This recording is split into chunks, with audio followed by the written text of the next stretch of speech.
Seguidamente tocaremos el tema comunicación intracelular de fármacos, parte 1. Como preámbulo podríamos mencionar que los fármacos, para poder actuar de una manera convincente en el organismo, tienen que tener dos argumentos: su eficacia y seguridad. Recuerden ello. Normalmente la eficacia está ligada a lo bueno que tiene ese medicamento. Llámese, por ejemplo, si estoy pensando en el paracetamol, lo bueno sería utilizarlo como antipirético o analgésico. Eso sería su efecto positivo, su eficacia. Mientras que la reacción adversa se ha podido evaluar que por más de 5 días es generador de hepatotoxicidad. Observan ustedes dos situaciones. La eficacia, por un lado, lo bueno, que en este caso vendría a ser la reducción de la fiebre, el efecto sobre el dolor, es decir, analgésico, y por otro lado el efecto también indeseable denominado reacción adversa, en este caso la hepatotoxicidad. Esto, diríamos, me llama mucho la atención cuando me hago esta pregunta: ¿cuándo un medicamento es eficaz y seguro? Como anteriormente les había mencionado, la eficacia, su lado bueno, un fármaco. Mientras más, diríamos, más eficaz sea su lado bueno y la balanza sea mejor que su lado malo, pues estaríamos frente a un fármaco ideal, ¿correcto? Pero no olvidemos que existen también fármacos que se les suelen denominar de estrecho margen terapéutico, en la cual su seguridad, lamentablemente, tenemos que manejarla monitoreando muy estrechamente a ese medicamento. Entonces, para que un fármaco genere, llámese su eficacia, por un lado, lo bueno, o de pronto pueda generar un problema de inseguridad, es decir, una reacción adversa, tenemos que darle una mirada a la comunicación. Se dice que la comunicación inicialmente entre hombre, dios tutelar y un grupo social devino por la esbozada en la Capilla Sixtina por Miguel Ángel. Un primer hombre, el hombre con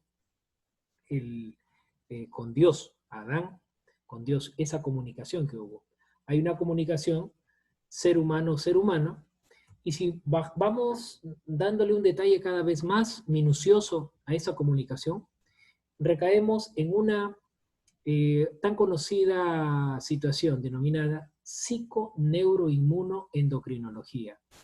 Fíjense, en esta psiconeuroinmunoendocrinología lo que se trata de realizar es, diríamos, que haya una correlación entre los diferentes sistemas que, lógicamente, entrelacen una relación, llámese el sistema inmunológico con el central, con el sistema endocrino, y envolviendo estos sistemas está la parte psíquica.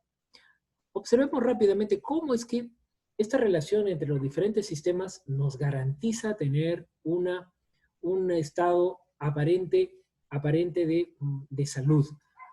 Esto quiere decir, por ejemplo, en el central existen funciones como la función de relación, la función vegetativa, que, diríamos, facilitan tener una estabilidad en este sistema. Por ejemplo, la función de relación, la función motora, sensitiva, cognitiva, es una función ligada a nuestras órdenes, es el sistema voluntario. Por otro lado, la función vegetativa es la parte no voluntaria o autonómica. Por ejemplo, la parte cardiovascular, la parte respiratoria, la parte hepática, digestiva. Entonces, hay un contexto que debe existir un equilibrio, no necesariamente en la parte vegetativa, es decir, autonómica, sino también dentro de la función de relación. La parte del sistema endocrino, sabemos muy bien que la parte hormonal va ligada a la parte entre la actividad metabólica y la reproducción. Todo ello va a impactar en el sistema inmunológico. Es decir, estos tres sistemas se entrelazan para lograr una homeostasis, un equilibrio entre sistemas. Y como les dije, envolviendo a estos tres sistemas está la parte psíquica, ¿correcto? Desde luego, los neurotransmisores que observamos aquí, observamos los autacoides, también tenemos las citoquinas, las hormonas, todos estos ligandos mantienen diríamos, el equilibrio que requieren estos sistemas, psico, neuro, inmuno, endocrinología. También mencionar de que cuando vamos indagando cada vez a mayor profundidad estos sistemas, la farmacología requiere que esta profundidad necesite evaluar determinados niveles de estudio. Por ejemplo, desde las poblaciones, los organismos intactos, tejidos y órganos, células, subcélulas y la parte molecular, son las profundidades en las cuales la farmacología nos va a permitir dar una mirada a todo el esquema de comunicación intracelular que los medicamentos requieren, ¿correcto? Entonces, fíjense, para llegar a la población, es decir, dónde se dan realmente el uso de un fármaco convencional que lo encontramos en farmacias y boticas, ¿desde dónde vino el estudio? Desde la parte molecular.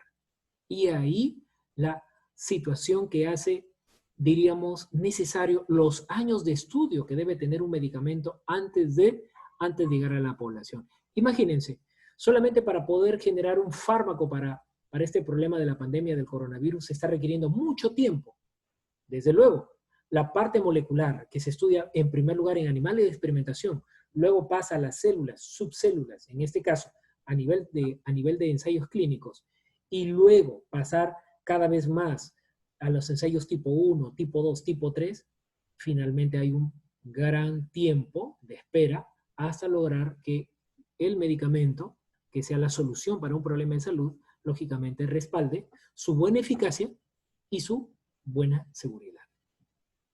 Entonces, recordemos que para que un fármaco actúe sobre una célula, lógicamente emula, refleja lo mismo lo que una célula, cómo se comunica una con otra. Recordarán ustedes que cuando tenemos la célula presináptica y la célula postsináptica, desde luego, recuerdan cuando liberaba células mensajeras y esta célula postsináptica tenía en cuenta los receptores, desde luego, al liberarse el ligando y entrar en contacto con los receptores, esto genera una respuesta celular en la postsináptica. Es prácticamente lo mismo. Los medicamentos van a requerir receptores, lógicamente, si los encontramos a nivel de membrana, pueden estar a nivel intracelular, como pueden también estar a nivel de núcleo. Entonces, toda esta plétora de ligandos, en este caso denominados fármacos, van a lograr una respuesta, en este caso, entendida por procesos que se dan intracelularmente. En esta diapositiva he tratado de un tanto observar que hay diferentes llaves y dice encontrar la llave apropiada. Trato de hacer entender de que para cada llave hay una cerradura que le permite tener un encaje perfecto. Es decir, cada llave al entrar en una cerradura va a permitir abrir esa puerta. Pues hay una llave apropiada específica para esa cerradura. Pero podríamos observar que hay diferentes tipos de llave para diferentes tipos de cerradura. Es lo mismo. En una farmacia vamos a encontrar diferentes llaves para diferentes cerraduras. Esto, lógicamente, va a condicionar el tipo de grupo farmacológico que estos medicamentos tengan. Y de allí la eficacia puntual que esta va a tener. Pero desde ya les voy comentando que existen también las denominadas llaves maestras. A veces el ejemplo que les propongo, llave maestra, ya creo que viene a vuestra mente de decir es una llave que abre cualquier tipo de cerradura. Exacto. En la farmacología existen también llaves maestras, es decir, una llave puede abrir diferentes cerraduras. A esto se le denomina efecto pleiotrópico. Es decir, un fármaco puede tener diferentes mecanismos de acción. Un fármaco puede tener diferentes respuestas farmacológicas. Un ejemplo, la aspirina. La molécula de aspirina, el ácido acetil salicílico, puede ser analgésica, antiinflamatoria, antipirética, antiagregante plaquetaria, antioxidante. Es decir, tiene una serie de respuestas una vez que el paciente toma este medicamento. ¿Será el único ejemplo? No, hay muchos más. Entonces, la farmacología les va a invitar para poder ir revisando qué otros ejemplos podrían ustedes proponerse. Miren, este es uno de los conceptos del tema de receptor en los años 40 y 50. Si podemos observar una llave con una cerradura, ¿correcto? Una llave que va a entrar directamente a esa cerradura, una llave que va a calzar exactamente en un tipo de cerradura. Y eso es lo que nos llamaba la atención en los años 40 y 50, en la cual se mencionaba que un fármaco directamente va a su receptor porque es específico para ese receptor. Lógicamente era la tan denominada interacción fármaco-receptor. El concepto moderno de receptor hoy en día es que estamos hablando ya de los procesos tecnológicos, un software. Lo que vemos ahí es el teclado, el hardware de una computadora, y lógicamente todo esto ya nos mimetiza llevar al pensamiento que el tema de receptores en las cuales vamos a necesitar un medicamento para que se una, lógicamente es mucho más allá. Es parte de un sistema. Ahora le denominan sistema receptor. ¿Correcto? Entonces, al hablar de un sistema estamos hablando de otras cosas. Por ende, este sistema receptor es el receptor propiamente dicho, más eventos anteriores y posteriores a la unión de ese fármaco receptor. Entonces, vamos a ir dándole una mirada de que el tema receptor, cuando se va a unir el fármaco, tiene diferentes aristas para poder explicar. Vamos a ir paso por paso. Este es un poco el panorama que vamos a ir observando en la comunicación intracelular 1 y 2. Miren, acá tenemos, ¿ustedes se acuerdan? Las proteínas G. Correcto. Receptores acoplados a proteínas G. Muy estudiados en cursos que ustedes han llevado anteriormente. Se dice que en este tipo de receptor de proteína G están casi concentrados más del 70% de fármacos que normalmente encontramos en farmacias y boticas. ¿Correcto? Entonces, aquí está concentrada una gran cantidad de fármacos que utilizan, ¿qué cosa? Las proteínas G. Pero recuerden que hay fármacos que actúan a través de canales iónicos. Recuerden que hay dos tipos de canales iónicos. Canales iónicos ligando dependientes y hay canales iónicos voltaje dependientes. Entonces hay un grupo que actúa en canales iónicos ligando dependientes y hay otro grupo que actúa en canales no solamente ligando dependientes, sino también en voltaje dependiente. A nivel de membrana también tenemos receptores denominados tirosina quinasa. Eso es otro tipo de receptores que vamos a ir observando. Son receptores que hoy en día los fármacos que actúan a este nivel realmente son muy indispensables, sobre todo dentro del capítulo de las infecciosas, que luego vamos a ir observando. También encontramos fármacos que se unen a nivel de núcleo. Desde ya les voy comentando. Estos fármacos que se unen a nivel de núcleo, diríamos, aventajan a los demás en que están involucrados por procesos de transcripción, básicamente, ¿sí? Y esto puede generar una mención especial por las reacciones adversas que estos puedan generar. Entonces, esto es un panorama global de los receptores que se encuentran tanto a nivel de membrana como a nivel intracelular.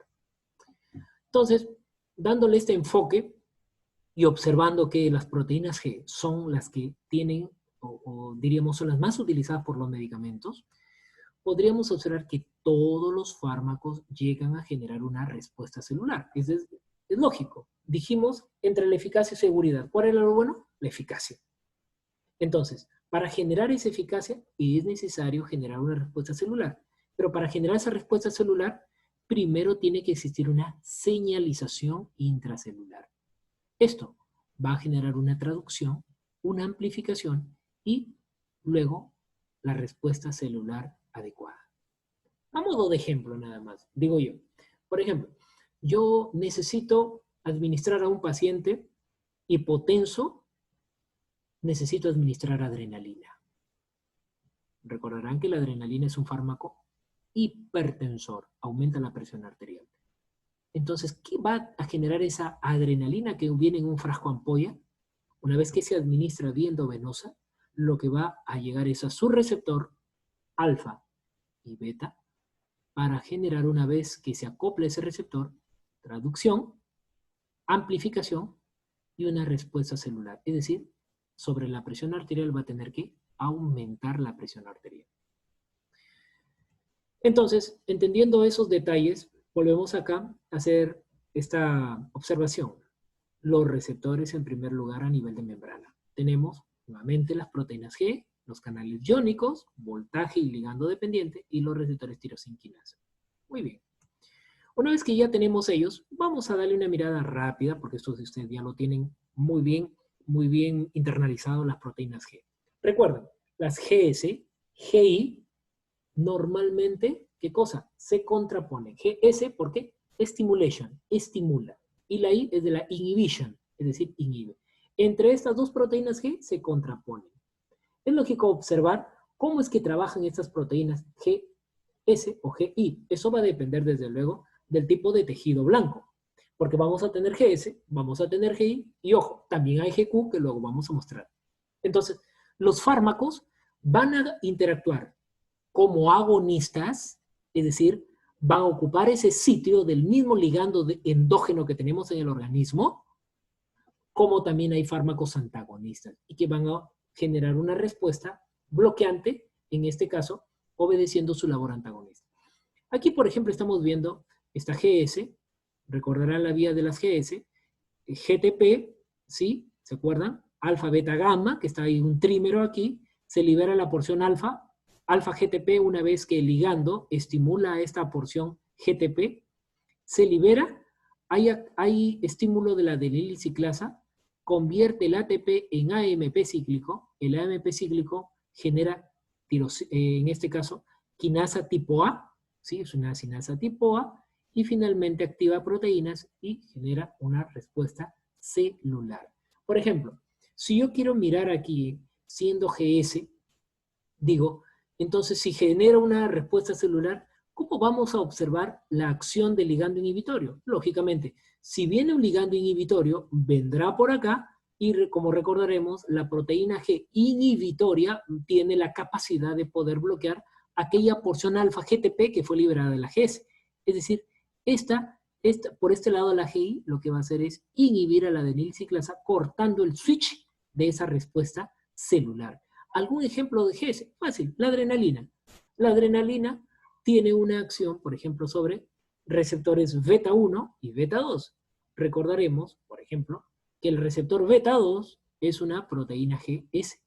La adrenalina, ¿qué cosa es? Si esto estamos observando a nivel de bronquios, lo que la adrenalina va a poder ser utilizada, en este caso, diríamos, generadora de su acción broncodilatadora, porque va a actuar en el receptor GS, el receptor beta 2 a nivel de bronquios, genera toda esta cascada y finalmente se genera su respuesta broncodilatadora. Vamos a ir observando cada vez más un detalle pormenorizado del mismo. Miren, por favor, aquí tenemos al salbutamol. Este es un fármaco mucho más selectivo, recordaremos. El salbutamol es beta 2 agonista, exacto, a ese nivel. Cuando el salbutamol actúa, igual que la adrenalina anteriormente vista a nivel de bronquios, actúa sobre la porción alfa, la porción alfa, la GTP alfa, lo va a liberar, estimula de la adenilciclasa, estimula la acción, en este caso AMP cíclico, y recuerden, miren lo que observan. Normalmente decimos que el AMP ciclo fosforila. Fosforila, ¿qué cosa hace? Va a permitir, por un lado, bloquea la entrada de calcio. Al bloquear la entrada de calcio, lo que va a generar es un efecto broncodilatador, toda vez que el calcio genera contracción.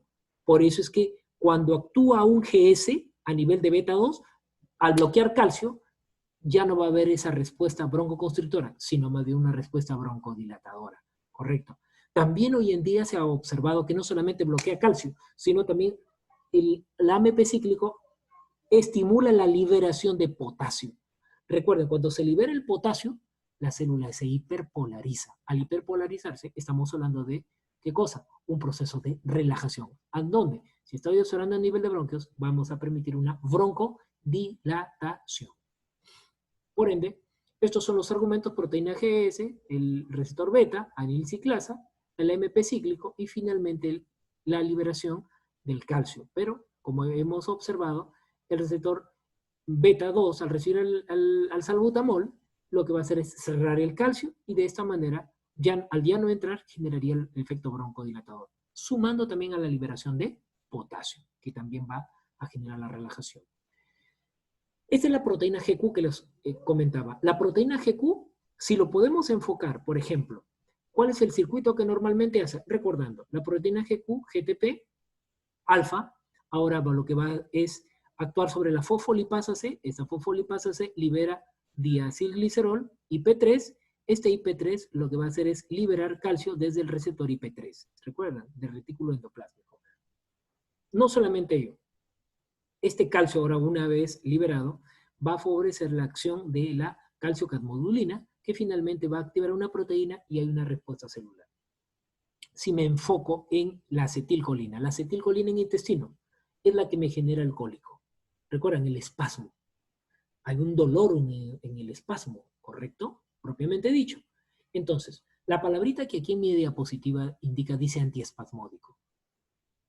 ¿Algún fármaco que se le venga a la mente como antiespasmódico? Sí, tenemos a la buscapina. Su nombre comercial es la buscapina. Y lo que contiene la buscapina es la N-metilbromuro de iosina. Esta iosina lo que va a hacer es competir por el receptor.